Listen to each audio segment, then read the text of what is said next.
Russia announces that it will give Syria the necessary equipment within the framework of destroying chemical weapons.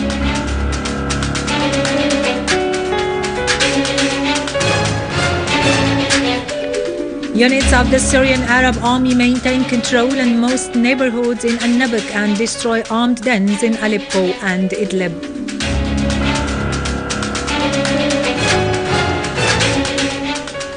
Syria celebrates the World Day of Voluntary Work by holding different activities.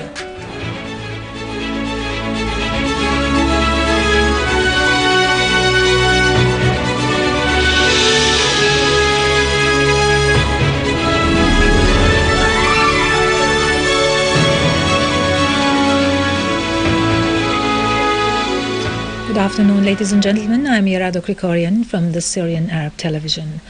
Russia's permanent representative to the UN, Vitaly Churkin, has said his country will provide Syria with the equipment necessary for taking certain measures within the framework of the chemical weapons elimination process. Churkin added that this would solve the problem of the storage of materials needed by the chemical weapons mission in Syria.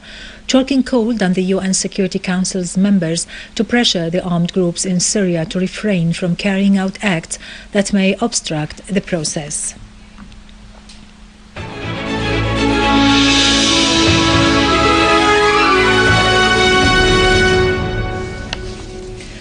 In Aleppo, the Syrian Arab Army has thwarted an attempt by terrorists to attack Al-Kindi hospital, killing and injuring several gunmen. The Syrian army troops have also foiled an attempt to detonate two booby-trapped cars in the surroundings of the hospital.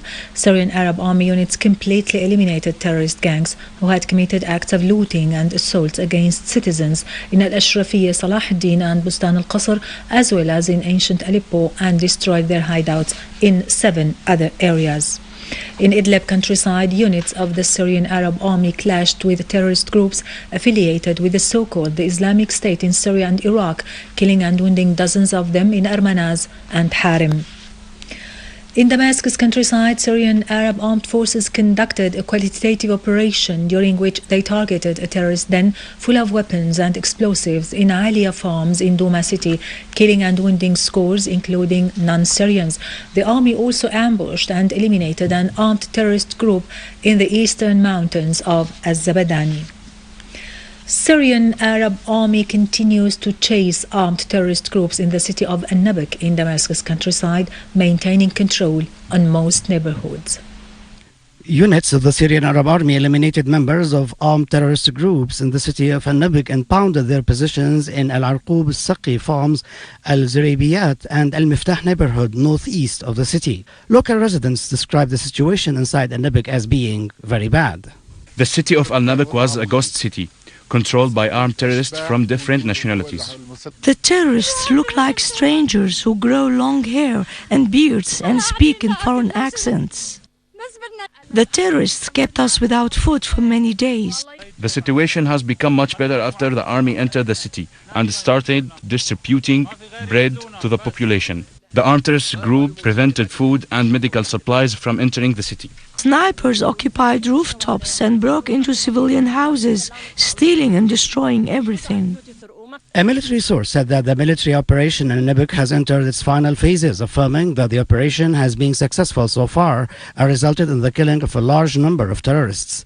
The source added that the terrorists are in a state of panic as the army destroyed their dens and hideouts with weapons and ammunition inside them. Iraqi police in Dayali has been able to dismantle and capture the members of 7 terrorist cells believed to have been involved in barbaric acts, an operation described as dealing a painful blow to Al-Qaeda terrorist organization. The terrorists admitted detonating cars, slaughtering families and targeting security and civil centers. The Iraqi borders guards have meanwhile repelled terrorist groups who had tried to infiltrate from Syrian lands into the Iraqi Al-Qa'im province, forcing them to flee. Following armed clashes in Al-Fallujah, the police in the city have been able to kill Omar Ismail Awad, the emir of Al-Qaeda organization, who had received death sentences 7 times together with his assistants and 2 of his followers. In Yemen, military officials said today that a suicide bomber had detonated his explosives-laden car at Yemen's defense ministry, killing 20 soldiers and wounding at least 40 others. As many as 12 gunmen also have been killed in a firefight between Yemeni troops and a carload of attackers who arrived minutes after the blast, apparently in a bid to take over the complex in downtown Sana'a. The gunmen were armed with assault rifles, hand grenades and rocket-propelled grenades. The explosion bore the hallmarks of Al-Qaeda, whose chapter in Yemen is considered among the world's most active.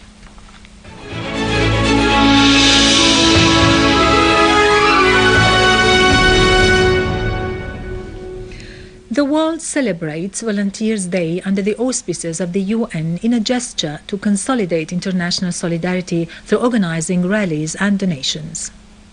The 5th of December is not like any other day in the year. It is the International Volunteer Day, which was designated by the United Nations in 1985 as an international observance day to celebrate the power and potential of voluntary work. A day for all volunteers and voluntary organizations around the world to raise awareness and gain understanding for the contribution they make to their communities. Voluntary work is found in all cultures, languages and religions. Each year, hundreds of millions of people volunteer their time and skills to help make the world a better place to live in. On the 5th of December, people around the world celebrate IVD with rallies, parades, volunteer fairs, group cleanups, blood donations, conferences, exhibitions, fundraising, workshops, and volunteer recognition events. Volunteerism is not a new concept in Syria. Most of us participated in several volunteering work while we were at schools, universities. We joined volunteering camps, cleanups campaigns. We remember the Youth Volunteer Conference that was held in 2007 under the patronage of Her Excellency the First Lady. The forums, the conferences were held to promote volunteerism concept in Syria. As the crisis started, we witnessed huge and increased initiatives and volunteering work. At the beginning, they were to unify people to support the government. So there were marshals everywhere raising the Syrian flags, blood donations, cleanups campaigns, and it covers the different fields and sectors: culture, economy, social, and development. As the crisis continued, the priorities and needs have been changed, and that was reflected also on the volunteering work. So the priority was to provide humanitarian aid to internally displaced people, and whether in shelters or outside shelters. And at the same time, there were initiatives to cover the development sector. So there are vocational trainings, the vocational trainings, and charity bazaars, exhibitions for the products of the community and the affected people, so they can be productive more than being dependent people. When you volunteer, you raise your sense of belonging to community. When you volunteer, you participate in community development. When you volunteer, you practice your social responsibility towards your society. Let's celebrate and memorize the day of the 5th of December. Let's celebrate the International Volunteer Day. The 5th of December is the World Day of Voluntary Work. On this occasion, the Syrian Scientific Olympiad National Commission held a voluntary day today that included a workshop entitled "Voluntary Work is an Extension of Citizenship through Consecrating Affiliation and Promoting Social Participation in Development." As voluntary work aims at presenting benefit to others and deepening the concept of voluntary work in the scientific and cultural domains, the distinguished participants in the Syrian Scientific Olympiads have chosen to convey their fruitful experiences to their colleagues, the participants in the competitions of the Olympiad's new season. The idea has started in the southern region and is to be generalized later in other governorates to acquaint the new generation of the Olympiad's distinguished students with the nature of the national project and its various activities. And now over to latest business and market news, but after a short break. Stay tuned.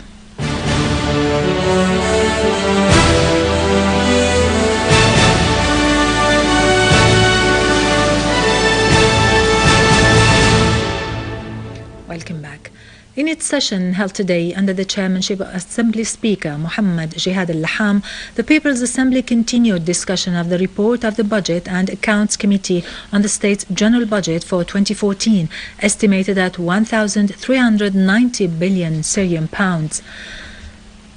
The Assembly members' interventions focused on the need to speed up finalization of the organizational charts of all provinces, resort to rapid and effective mechanisms to confront the unjust blockade, combat waste and corruption, enact deterrent legislations against those involved in corruption, amend the contracts law to be in harmony with the new economic transformations, support the Fund of Studies and Researchers attached to the Planning and International Cooperation Commission, and pay the value of the lands expropriated in favor of the state's administrations and establishments.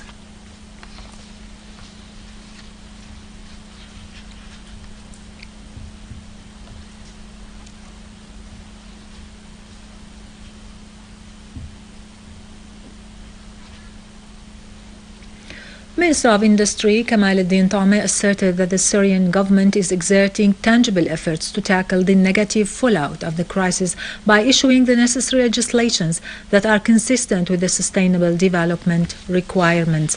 Speaking at the 15th session of the General Conference of the United Nations Industrial Development Organization, UNIDO, which kicked off on Monday in Peru's capital city of Lima, the minister said that the government continues to disperse salaries for employees at companies that came out of service during the crisis. The minister also underlined the Syria-UNIDO cooperation over the past years that manifested itself by implementing programs that helped consolidate Syria's efforts to develop its industries, citing the Industrial Modernization and Development Program launched in 2007 by a UNIDO supervision.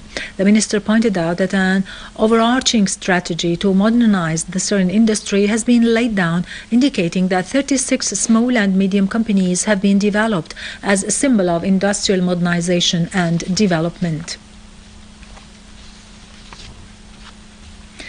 Dr. Mohammed Maladni, the Director of Olive Office in the Ministry of Agriculture and Agrarian Reforms, announced that the International Council of Olive Oil agreed to introduce amendments to the international standards of olive oil in a way which conform with Syrian standards, adding that such a step would reactivate the process of exporting Syrian olive oil to Europe and the world, especially after the International Council verified that the Syrian olive oil does not suffer from any defect.